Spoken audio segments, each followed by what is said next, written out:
All right. So we're going to move to the blood-to-blood section now. And first of all, what was the section we just did? Can someone remind me real quick? Sexual transmission. Okay, great. And what are the other two that we're going to talk about? Blood to blood. Blood to blood? Mother to child. Mother to child. Okay, so we're going to do the second one now, blood to blood. Before we get into that, let's take a look at what fluids and doors are involved in blood-to-blood transmission. So what fluids do you guys think would, occur in blood-to-blood transmission?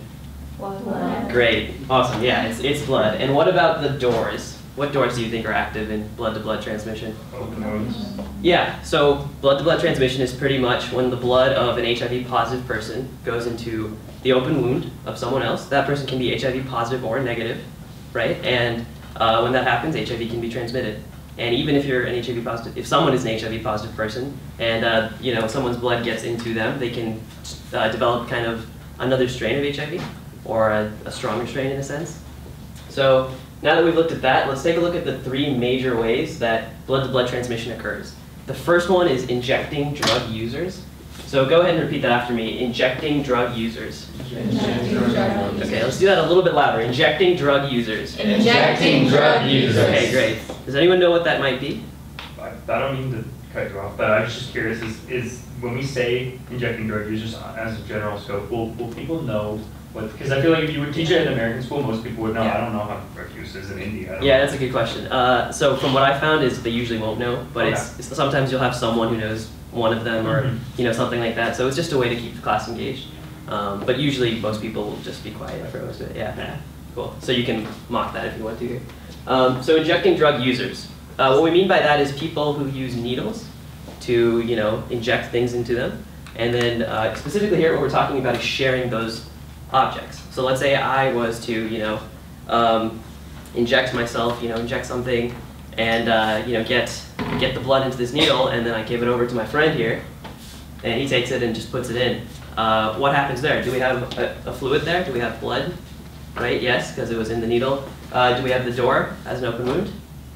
Yeah. Right, because he just injected himself and created the open wound. So in something like that, it's very easy for needles to transfer HIV. And it's important to note that it can only happen as long as blood is wet. And blood can stay wet for up to 4 weeks, which is a very long time. So for example, let's say you're walking along the street and you see this needle, just there. It's probably not a good idea to use it, right? Because if you do, and the blood is still wet, even if it's been 3.5 weeks, someone could contract HIV. So always make sure you're using new instruments if you are an injecting drug user. And so that's the first one. So the second one is sharing sharp objects. So repeat that after me, sharing sharp objects.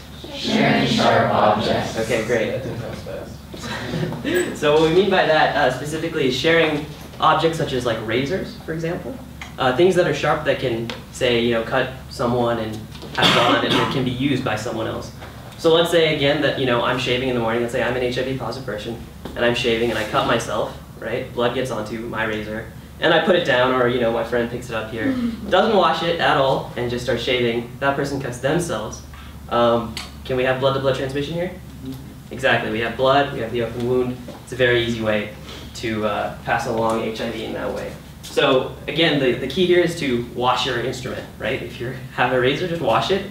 And if you're sharing a razor with someone, which you probably shouldn't be doing anyways, but if you do, make sure you wash it. Don't just take it from them and use it. And the last one is surgical instruments. So repeat after me, surgical instruments. Surgical instruments. Okay, great.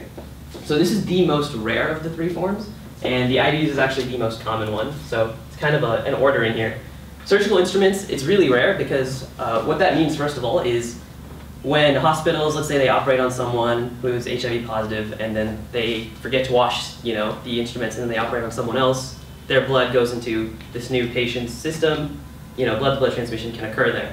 But, after every surgery, most hospitals, all hospitals will clean their instruments and make sure that that doesn't happen. So it's very rare for that to happen. So you don't really have to worry about this one as much, but make sure, to look out for the other two if you're sharing sharp objects or needles specifically. Okay, so does anyone have any questions at this point before I move into prevention? Yeah. Can blood-to-blood contact be with anus or vagina? Yeah, that's a great question. So yeah, those are definitely other doors that can be exposed at this part, and I guess that would maybe move more into sexual transmission. But you are correct that it is possible for something like that to happen. Yeah. If I use dialysis, can I get HIV? Someone to take the dialysis question. Can you get HIV? From now. As long as all the instruments are clean, there won't be any transmission. Yeah. Okay, so which one is the most common again of these three? Injecting drug use. That's right, injecting drug users, and which one's the least common? School. Okay, sounds good. Yeah, Can I get HIV from a blood transfusion? that's a great question. So before HIV was discovered and it was just, they knew something was happening. They didn't know what it was. Well, eventually they figured out that it was this virus, HIV.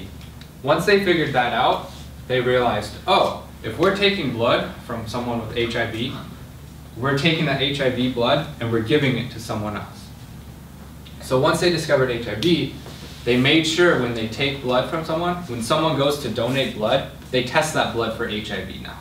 So now, if someone needs to get a blood transfusion, the blood is tested to make sure it doesn't have HIV and other diseases, so the person receiving the blood is not at risk for getting HIV.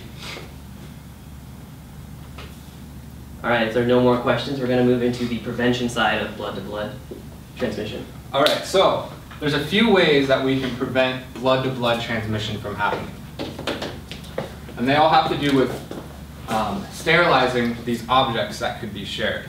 So the best way, though, is to get rid of a used object, is to get a new object.